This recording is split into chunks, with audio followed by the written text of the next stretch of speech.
বেলা হলো, চোখ হলো, খুকুমুনি ওঠরে, জলদি করে ব্রাশ করে অফিসে ছোটোরে। এই হলো আমার অবস্থা আপাতত। 9টা বেজে গেছিলো, খুব বেলা করেই ঘুম থেকে উঠেছি। কোনো রকমভাবে ফ্রেশ হয়ে এসে বিছানাটা গুছিয়ে নিয়ে জলদি নিজেকে তৈরি করে নিলাম অফিসে যাওয়ার জন্যে। ইয়েস, ব্ল্যাক অ্যান্ড গ্রে কালারের কম্বিনেশন আমার প্রচুর ক্লাসি লাগে। অ্যান্ড অ্যাক্সেসরাইজ করে পারফিউম লাগিয়ে তৈরি হয়ে গেছিলাম। অ্যান্ড যতই দেরি হোক না কেন, আমি স্কিন কেয়ার, একটা বেসিক স্কিন কেয়ার মেনটেন করেই যাই। একে তো এসির মধ্যে বসি, যেটা আমার এসি একদমই পছন্দ না। তার মধ্যে শীতকাল, প্রচুর স্কিন ড্রাই হয়ে যায়।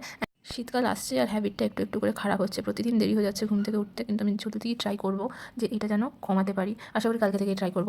যাই হোক, আমি প্রতিদিনই নিউজ পেপার রিসিভ করি। নিউজ পেপার আমার পিজিতেই দিয়ে যায়। চোখ খুলতেই একটা প্রাকৃতিক সৌন্দর্য তো উপভোগ কোনো দিনই করতে পারি না।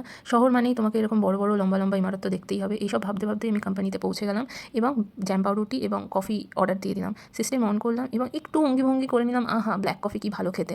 মোটেও ভালো খেতে না। এসব চিন্তা করছিলাম, ভাবলাম যে প্রিভিয়াস ওয়ার্কগুলো একটু দেখে নিই, কী শিখেছি কী না। কী শিখেছি মাঝে মাঝে আমি নিজেই বুঝতে পারি না যে আমি কী শিখছি কী শিখছি না। এই ভাবনা চিন্তা করতে করতেই ভাবলাম একটু নোট বানিয়ে নিই যে আমি প্রিভিয়াস ওয়ার্কে কী শিখেছি। সত্যি বলতে 2 দিন ধরে আমার কাজের চাপ নেই, কারণ যে প্রিভিয়াস ওয়ার্ক বা প্রিভিয়াস প্রজেক্টটা রিসেন্টলি শেষ হয়েছে। সেকেন্ড হাফ চলে এসেছিলো, ইডলি সাম্বার খেতে চলে গেছিলাম। খাওয়া দাওয়ার পরেই আমি একটু হেঁটে চলে বেড়াই অফিসের আশেপাশের এরিয়াতেই।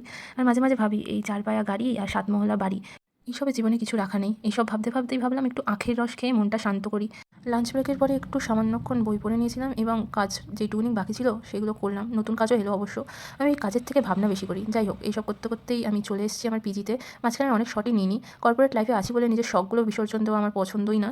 তবুও চেষ্টা করি ফিরে এসে যেন আমার নিজের শখগুলো পূরণ করতে পারি। এই ছিল আমার আজকের ব্লগ। টাটা।